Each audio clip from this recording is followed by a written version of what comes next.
Kalau dari antropologinya kayak gimana yang case-nya nih di Indo?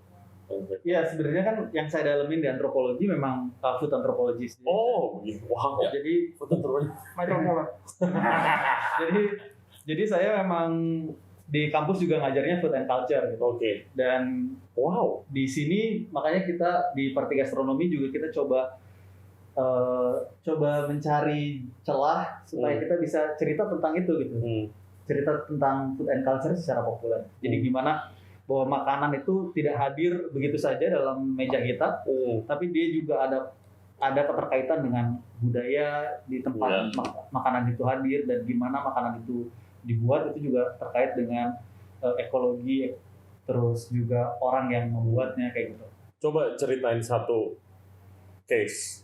Kalau ya makanan apa gitu? Kayak kita misalnya di Padang lah ya. Kita cerita dari Surat gitu. Di Padang ini kan ada satu makanan fermentasi yang nggak ada di tempat lain sebetulnya. Itu dadia, fermentasi susu kerbau. Yeah. Nah, ini juga sebetulnya cara nenek moyang untuk memperlakukan susu kerbau ini karena protein tinggi. Gimana caranya biar bisa diawetkan, biar bisa dikonsumsi dalam waktu panjang, karena mereka adalah pada saat itu masyarakat Minang ini adalah masyarakat petani kan sebetulnya. Mereka bukan orang yang melaut gitu. Jadi mereka dari pertanian, terus mereka butuh protein, dan mereka percaya bahwa ketika mereka mengkonsumsi dadia, susu kerbau, itu bisa meningkatkan stamina dia selama seminggu ke depan. Jadi biasanya mereka makan itu setiap seminggu sekali gitu. Oke. Gitu. Nah, gimana caranya susu kerbau ini juga harus awet kan gitu? Karena kerbau nggak setiap hari bisa diperah susunya, kayak gitu. Oke, ya itu salah satunya. Dan gimana mereka bisa menemukan bambu sebagai alatnya. Kalau nggak di bambu nggak jadi katanya ya? Nggak bisa, karena si mikrobanya hidup di dalam satu jenis bambu khusus. Jadi itu hal-hal begitu tuh pakai, sorry gue potong, tapi gue penasaran apakah terjadinya karena accident aja? Nah, itu yang kita nggak tahu ya. Justru yang kita cari tahu. Justru itu yang kita cari tahu. Jadi kita tuh banyak pengetahuan tentang bagaimana kita memfermentasi makanan. Setiap daerah mereka orang-orang ini mah dari dulu juga udah kayak gini. Kalau kita tanya kan kayak gitu. Nah, sebabnya kenapa? Misalnya tempoyak gitu, Pak ini bikinnya gimana ya? Ini aja kasih garam terus simpan nanti jadi. Kenapa kayak gini? Ya pokoknya dulu saya diajarinnya kayak gini. Nah, justru missing link ini yang harus kita cari tahu, kita gali lagi, dan siapa tahu gitu kita bisa meningkatkan awareness orang-orang untuk meneliti itu. Jadi sebenarnya nggak harus kita yang meneliti, tapi mungkin ini bisa jadi pematik untuk orang lain meneliti lebih lanjut. Tahu, iya. Gue tahu dadia itu gara-gara nonton acara Gordon Ramsay. Oke. Waktu itu, iya gue kaget banget sih, yogurt. Iya. Itu modelnya lebih kental dari Greek yogurt, jadi dia padat lagi. Oke. Dan dimakannya dengan, kalau orang sana ya, ada dua cara. Yang pertama dengan ampiang. Ampiang tuh kayak emping, tapi dia dari beras. Beras ketan. Yang ditumpuk. Iya. Beras. Kan kalau emping besar-besar, kalau itu kecil kayak sereal gitu lah. Nah, ditabur di atasnya, terus dikasih gula Jawa. Oke. Jadi manis. Yang kedua dimakan sama nasi.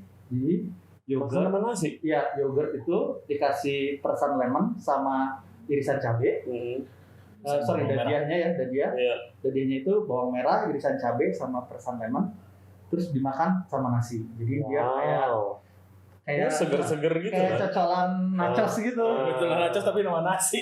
Iya, tapi sama nasi gitu. Keren gitu. Ceritain deh ke listener kita. Gue yakin kalau habis dari sini, kalau misalnya ini udah upload, pasti banyak yang nanya kayak, ini saya mau research juga, gimana sih mulainya?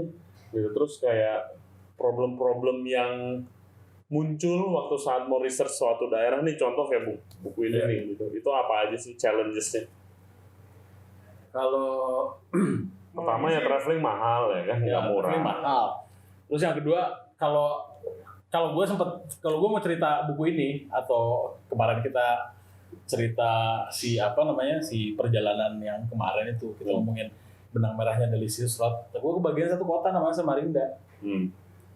Gue benar-benar missing link di situ karena ternyata jadi Banjarmasin dan Samarinda itu kita sepakat dulu waktu itu komoditasnya sama ya. Komoditasnya sama Pakasam itu adalah ikan yang difermentasi pakai sangrai beras ketan yang udah ditumbuk terus dikasih garam terus dibiarin gitu. Jadi nanti dia terfermentasi jadi ikan iwak Pakasam namanya. Dan itu mereka biasanya digoreng kering terus dimakan gitu. Enak banget pakai sambal gitu. Kayak mantep banget. Mantep banget. Jadi bedanya kan kalau biasanya difermentasinya mereka selain dikeringkan gitu ya, diasap apa. Nah, kalau ini tuh mereka benar-benar masih segar ikannya masih segar. Nah, ceritanya gue nih Samarinda nih ada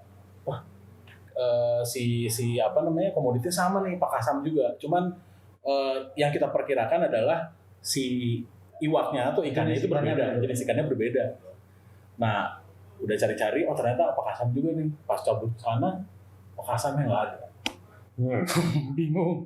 Jadi ternyata di sana, nyari iwak Pakasam, Mas, di sini udah nggak ada yang jual itu. Di satu pasar besar namanya apa ya itu? Ada pasar induk gitu. Jadi kita datang ke dua pasar itu tuh nggak ada. Ada satu pedagang dia jual iwak Pakasam itu.